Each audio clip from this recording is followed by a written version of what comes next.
แผ่เมตตาแก่ตัวเองสุขิโตมีขอ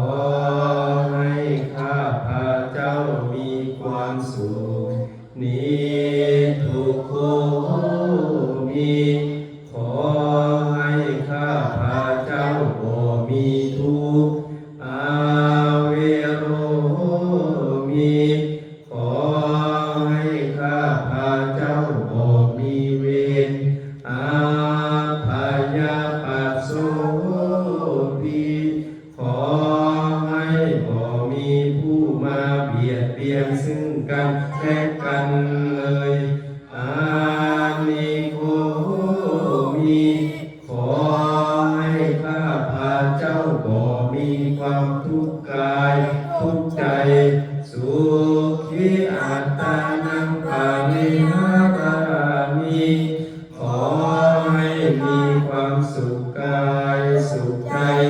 รักษาตนให้พ้นจากทุกข์ภัย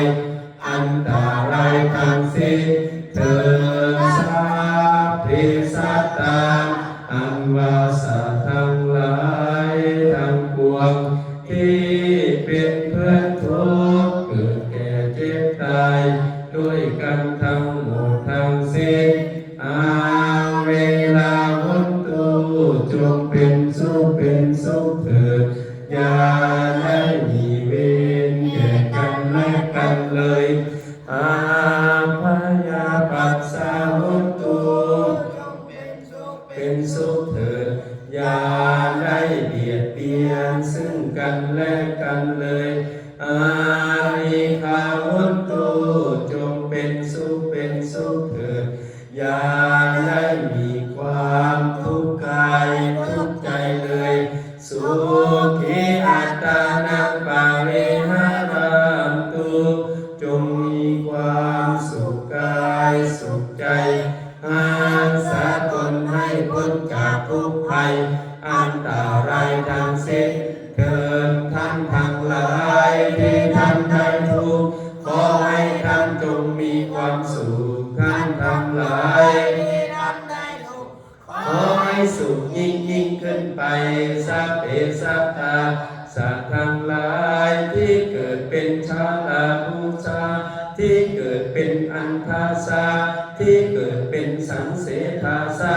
ที่เกิดเป็นโอปาปาติกา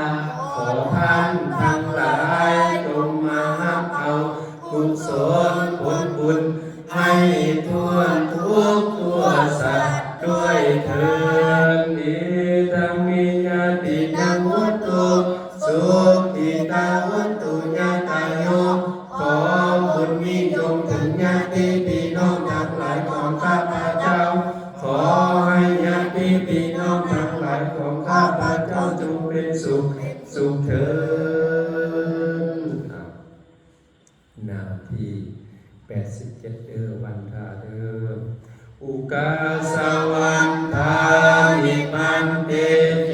ตินะสัพพังสัพพทาธานิสุปนิติตังสานิริกังทังกุเมหะพุทธิงพุทธาลุกังสักการังสัทธาวัจสามนัสสะวะวันทามิเจตตาตะเตสยานิอาสานิเนกมเนจักขิสัพพะทาอุกาสวันมีพันเตสัพพังภะกะลาทังคัมมะทะเม